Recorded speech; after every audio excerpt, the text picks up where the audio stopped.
नीरू जी, आप इसको किस तरह से देखती हैं? खेलने दे रहे हैं, नरेटिव बिल्ड हो रहा है।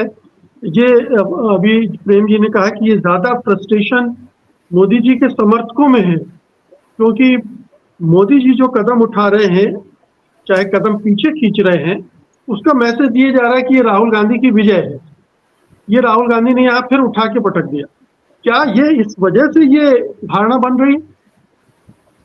जी देखिए, इसमें जो मोदी जी और शाह जी हैं, जो ये राहुल गांधी की जब से भारत जोड़ो यात्रा नंबर 1 शुरू हुई थी, उस समय तो उन्होंने बहुत हल्के में लिया था। उनको ये अंदाजा, उनको उम्मीद ही नहीं थी कि कोई इम्पैक्ट ये इस आम पब्लिक के ऊपर छोड़ेगी। उसके बाद वो दूसरी यात्रा शुरू हो गई, वो और ज्यादा प्रभावी साबित हुई, और उस यात्रा का जो नवनीत निकला वो कांग्रेस का चुनावी घोषणा पत्र था।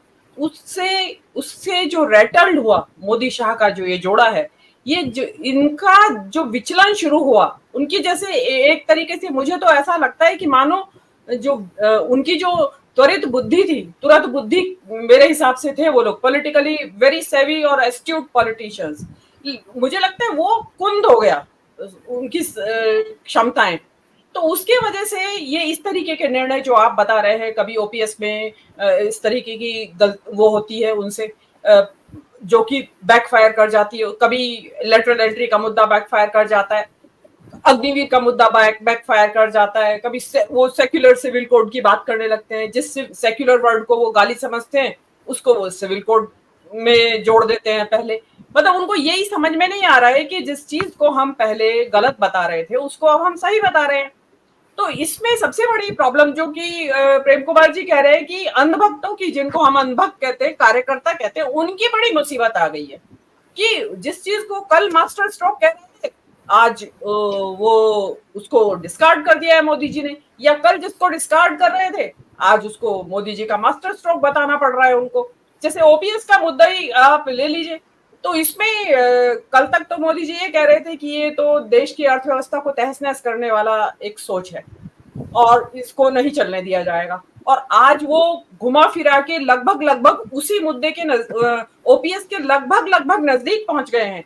इसकी हम जो हम यूपीएस की आलोचना कर रहे हैं वो ऑलमोस्ट मेरे हिसाब से करीब 80% लगभग वही चीज है। अब वो 100% इसलिए नहीं लागू कर सकते कि अहम का सवाल है, कि अहम उनका आड़े आ रहा है कि बिल्कुल एग्जैक्टली कैसे रेप्लिकेट कर दूं जो कांग्रेस की या राहुल गांधी की जो ये योजना है। तो वो इसलिए इसको चाह नहीं रहे हैं करना। डेफिनेटली ये जो आपने लिखा है कि राहुल से इफेक्ट, ये इफेक्ट इतना ज्यादा है कि जिसको कल तक पप्पू की संज्ञा इन्होंने दे रखी थी और वो अब नाकाम हो गया। जून के इलेक्शन जो रिजल्ट्स आए हैं उसमें जो पप्पू का इन्होंने संज्ञा दी थी वो बुरी तरह से जनता ने रिजेक्ट की है, लेकिन इनको अभी भी समझ में नहीं आ रहा। ये उसकी जगह बालक बुद्धि निकाल के ले आए हैं। इनको लग रहा है कि शायद हम ये जो दूसरा इक्विवेलेंट लाए हैं ये ज्यादा प्रभावशाली साबित होगा, लेकिन वो अगेन बैकफायर करेगा। क्योंकि देखिए, जो सबसे बड़ी प्रॉब्लम यहाँ आ रही है इस वक्त, जनता का विश्वास राहुल गांधी के प्रति इसलिए बढ़ रहा है कि इस व्यक्ति के पास कुछ विजन है, भविष्य के बारे में बात करता है, जो युवा क्यों अट्रैक्ट हो रहा है, इसी वजह से अट्रैक्ट हो रहा है। लेकिन मोदी जी क्या है, अभी भी पास्ट में पड़े हुए हैं। और जो एक लोगों को बात आमतौर पे ये बनने लगी कि शायद इनको उम्मीद ही नहीं थी हम 10 साल से ज्यादा कभी सत्ता में रह पाएंगे, तो उतना ही एजेंडा था इनके पास।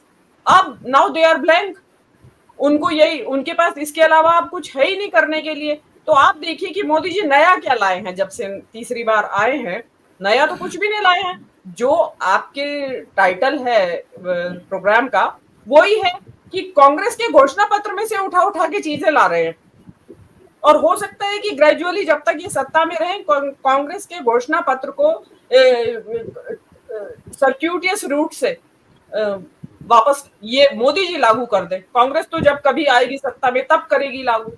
तो इफेक्ट तो जो राहुल गांधी का जो इफेक्ट है वो तो बहुत बुरी तरह से है। और राहुल गांधी से भले ही ये लोग पप्पू कहे, बालक बुद्धि कहे, कुछ भी कहे, अंदर खाने बहुत घबराए हुए हैं और इनकी सोचने समझने की शक्ति तक कुंद हो गई है उससे। वो आपको दिखाई दे रहा है जो आज भी घटनाएं हुई हैं। यही मेरा कहना है इस बार।